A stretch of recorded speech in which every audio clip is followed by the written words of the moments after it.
Welcome to Pioneer Viewpoint. I'm Avery. And I'm Gracie. As temperatures drop in Middle Tennessee, Gallatin's Public Works Department is gearing up 7 plow trucks to tackle any ice and snow that might develop. Public Works Superintendent Richard DePriest told the Chamber of Commerce they don't have the manpower or the equipment to saw every street in the city. They have primary routes and the secondary ones, but this is the first year that they do have enough staff that they won't have to borrow drivers from other departments. The City of Gallatin is urging residents to do their part to bring more money into the city coffers. Sarah Wright explains the pitch. The City of Gallatin is doing a last-minute push for the special census, with the Vice Mayor making her pitch. Encouraging everyone to complete Gallatin's special census. It'll only take you a minute, and it'll help us to get state funding that we're entitled to by our population. City Councilor Stephen Carter is also urging residents to speak with the census takers or use the QR code to be counted. You can do your part to make sure that the state of Tennessee is giving us extra funding so that we can do more renovations and more updates to all the parks in Gallatin. The distribution of more than $675 billion in federal funds, grants, and support of states, counties, and communities are based on census data. This money is spent on schools, hospitals, roads, public work, and other vital programs. I'm Sarah Wright. Westmoreland has a special claim to fame. Luke Carter takes a trip down memory lane. I'm here in the small town of Westmoreland, and although this town is small, it's got an even smaller claim to fame. I'm going to sit down with a local historian and explore the Little Tunnel in northern Sumner County. Westmoreland has grown steadily in the last 20 years, but with an expected new subdivision to arrive in early 2025, there's expected to be over 500 new residents in this town. But Westmoreland still holds its claim to fame with the world's smallest tunnel. Time to head over to school to talk to Mr. Gracie. Mr. Gracie has taught for well over 40 years at Westmoreland High School and is a local historian for the town. Mr. Gracie, tell us a little bit about the Little Tunnel and what it means to the city. Little Tunnel means quite a bit to Westmoreland. Westmoreland was not here prior to 1886. The railroad was constructed, actually started in 1870, and then it had some bad economic times. The railroad was not completed until 1886. So the Little Tunnel was part of that. And the Little Tunnel was constructed because of a road that was existing in the area, and that road was called the Old Fort Blunt Road. And it was a connector. The tunnel itself was left as a connector part of that road there.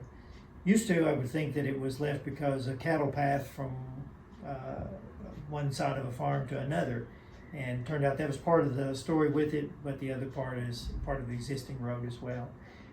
Little Tunnel was listed in the Guinness Book of World Records for a long time as the shortest railroad tunnel in the world. It still would be the shortest railroad tunnel, except for the fact that there's no railroad in it anymore. The rails were pulled up in 1976, and with that, then its claim to fame as the shortest railroad tunnel is arguable now. There is a shorter tunnel. It's actually a little bit longer. It's the Beeline Tunnel in Virginia, but it still has rails in it. So our tunnel is still the shortest tunnel, but without rails. But that's a significant history.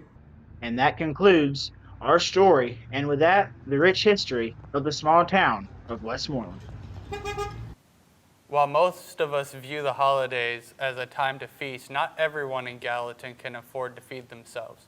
Barry Inslee says there's a veterans group trying to help. The Pantry is a joint effort between Vietnam Veterans of America, Chapter 240, and the Veterans of Foreign Wars Post 9851.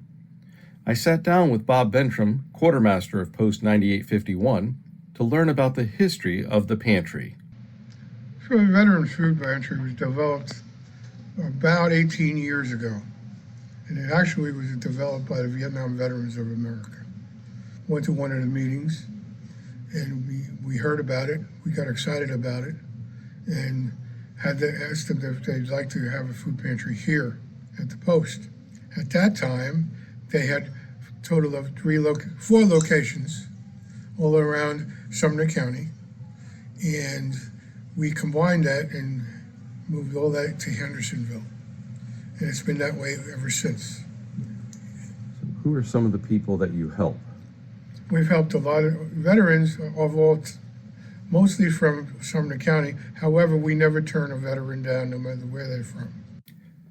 As we enter the holiday season, the veterans who run the pantry want every veteran in Sumner County who needs food to know that the pantry is here for them. They are open every Saturday from 9 to 11 a.m. at 73R New Shackle Island Road in Hendersonville. Football season is heading toward the playoffs. Here's a look at sports.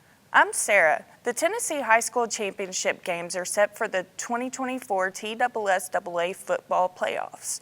Avery Smith found out firsthand from Station Camp's Coach Bain on how tough it gets as the playoffs close in. How do you feel your last game went? Last game, not very well. We played a really good team. They have a chance to win the state. But I didn't feel like we played good in the middle of the year, pushing towards the playoffs. Yeah. And then we got to this game and just kind of fell apart at the end of the year. But it's a good learning experience for the young guys, that you got to keep going no matter what. But there's some things, if we played it again, obviously we would do different. Marshall was a really good team.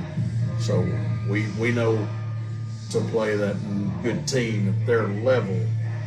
Mentally, we've got to correct some things. Okay. And then with you just finishing your second year as a head coach, this is your second year in a row of making it to the second rounds. How do you feel would be a way for you to get over that hump to make it into the third and then the state? When I took over, Coach Alexander did a good job, getting us to where the program got. And I think these last 2 years we've taken it to the next level.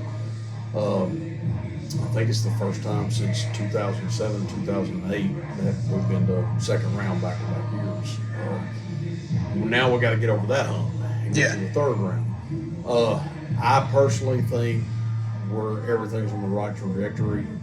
We just have to be a little bit harder in the weight room in off season. I think that's the key.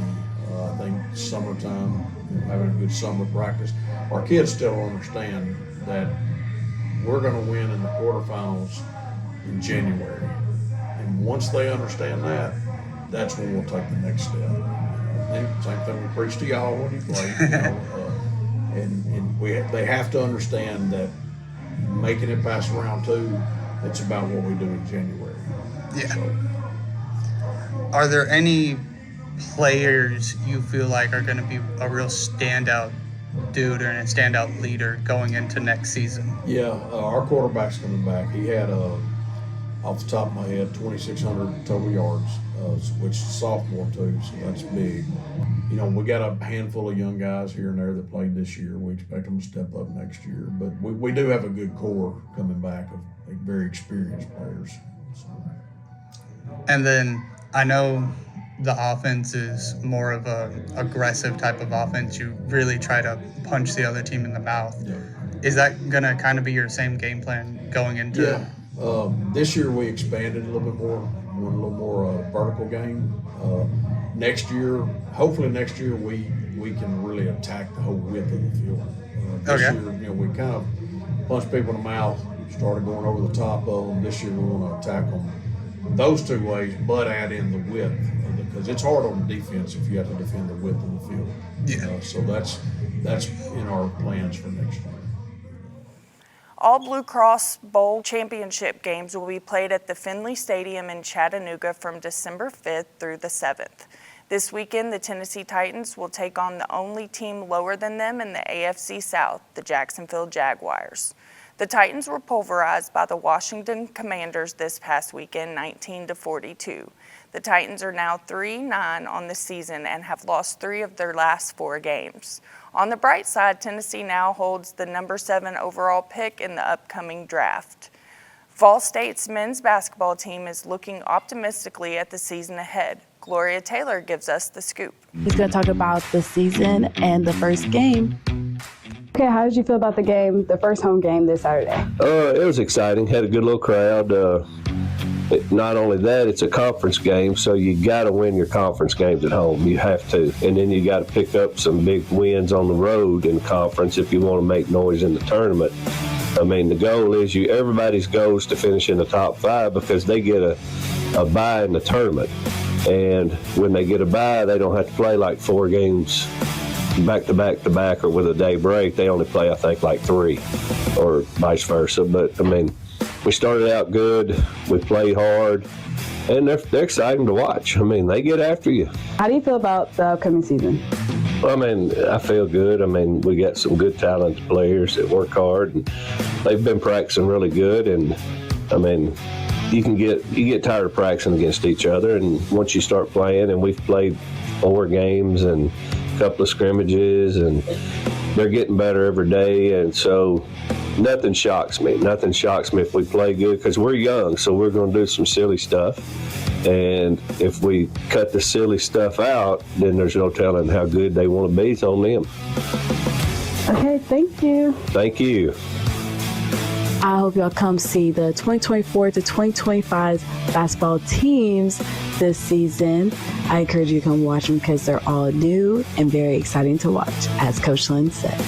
The Nashville Predators made a surprise move over the weekend, trading goaltender Scott Wedgwood to the Colorado Avalanche.